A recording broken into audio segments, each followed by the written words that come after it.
संत गाडगेबाबा अमरावती विद्यापीठ, डॉक्टर पंजाबराव देशमुख महाविद्यालय प्रयोगशाळा, रॅपिड अँटिजेन टेस्ट तसेच विविध प्रयोगशाळेच्या अहवालानुसार जिल्ह्यात 520 नवे कोरोना रुग्ण आढळल्याची माहिती जिल्हा शल्यचिकित्सक कार्यालयाने दिली आहे. त्यानुसार अद्यापर्यंत एकूण रुग्णांची संख्या 58,385 झाली आहे. अमरावती जिल्ह्यातील 9 व इतर जिल्ह्यातील 2 असे 11 बाधित आज अमरावतीमध्ये दगावले आहे.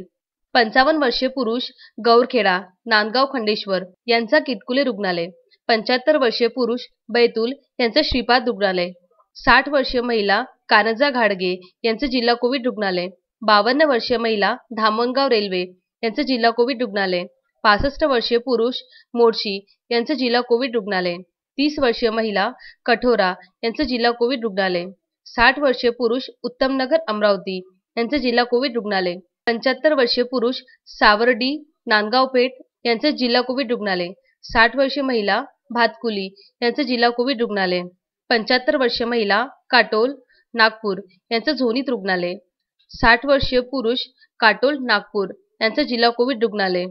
या इतर जिल्ह्यातील रुग्णांचा अमरावतीच्या रुग्णालयात उपचारादरम्यान मृत्यू झाला. Vidarbha news bureau, Amravati.